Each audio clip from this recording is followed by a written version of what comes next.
Bismillahirrahmanirrahim. Assalamualaikum warahmatullahi wabarakatuh. Salam sejahtera dan salam Melaka Kumaju Jaya. Rakyat bahagia menggamit dunia. Apa kabar semua? Saya harap orang Melaka semuanya sihat walafiat. Alhamdulillah, marilah kita bersama-sama memanjatkan setinggi-tinggi kesyukuran kehadrat Allah Subhanahu Wa Taala kerana dengan izin dan limpah kurnianya seluruh umat Islam di negeri Melaka khususnya dan Malaysia amnya akan menyambut Hari Raya Aidiladha esok, yakni 20 Julai 2021 bersamaan 10 Zulhijjah 1442 Hijriah. Saudara dan saudari, Aidiladha adalah hari kebesaran umat Islam yang disambut oleh umat Islam di seluruh dunia dengan penuh keinsapan dan pengertian yang besar. Kisah pengorbanan Nabi Ibrahim AS dan anak baginda Nabi Ismail AS menjadi iktibar yang perlu sentiasa dihayati oleh seluruh umat Islam dalam kita menghadapi cabaran kehidupan seharian. Sejak 18 Mac 2020 yang lalu, kini telah hampir 1 tahun 4 bulan kita hidup dalam keadaan norma baru ekoran pandemik COVID-19. Saya tahu sebilangan rakyat Melaka sekarang ini sedang dihimpit kesusahan akibat hilang sumber pendapatan kerana sektor ekonomi tidak dapat beroperasi seperti sedia kala. Sebab itu kerajaan negeri Melaka telah berusaha menyediakan bantuan pakej rancangan ekonomi Melaka Kumaju Jaya 2021 sejahtera bersama dalam usaha membantu rakyat Melaka berdepan pandemik COVID-19 selain memulihkan ekonomi negeri. Saya amat memahami akan kesukaran dan cabaran yang dihadapi oleh saudara dan saudari sepanjang berdepan dengan pandemik ini. Pada Hari Raya Aidiladha kali ini juga, kita masih tidak dapat berkumpul dan berjumpa sanak saudara dan rakan talan untuk menyambut perayaan ini seperti kelazimannya.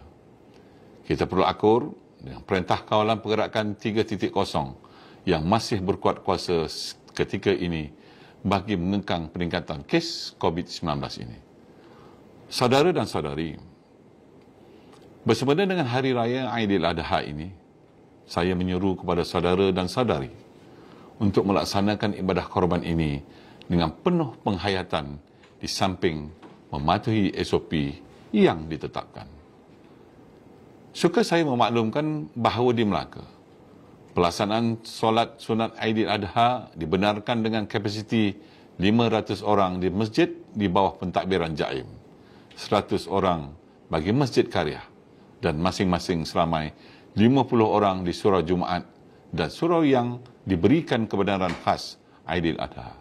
Pelaksanaan ibadah korban dalam tempoh Perintah Kawalan Pergerakan adalah dibenarkan kecuali kawasan yang isytiharkan Perintah Kawalan Pergerakan diperketatkan dan hanya boleh dilaksanakan di rumah sembelihan Jabatan Perkhidmatan Veterina, rumah penyembelihan ruminan swasta yang dilesengkan oleh Jabatan Perkhidmatan Veterina, atau tempat sembelihan sementara yang diluluskan oleh Jabatan Perkhidmatan Veterina serta pihak berkuasa agama negeri Melaka. Tempoh penyembelihan juga terhad sehingga jam 6 petang sahaja, selain hanya 25 orang petugas yang dilantik untuk melaksanakan proses penyembelihan dibenarkan hadir pada satu-satu masa. Mereka mesti mematuhi prosedur operasi standard ketat dan penjarakan fizikal sekurang-kurangnya 1 meter antara petugas. Saya sebutkan SOP ini secara agak terperinci sebagai peringatan supaya sepanjang sambutan Aidiladha esok dan pada hari-hari tasyrik keadaan terkawal dan teratur. Saudara dan saudari yang dikasihi sekalian, di kesempatan ini, saya dan isteri yang amat berbahagia Datin Seri Utama Hajah Munirah serta seisi keluarga ingin mengucapkan selamat Hari Raya Aidiladha kepada seluruh umat Islam di mana jua berada. Raikanlah Aidiladha secara bersederhana sebagaimana tuntutan syariat dan hayatilah erti pergomadan di sebalik Aidil Adha pada kali ini.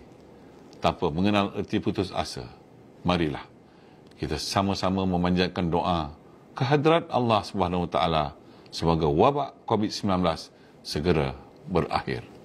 Sekian, wallahu a'lam. Wabillahi taufiq wal hidayah. Wassalamualaikum warahmatullahi wabarakatuh.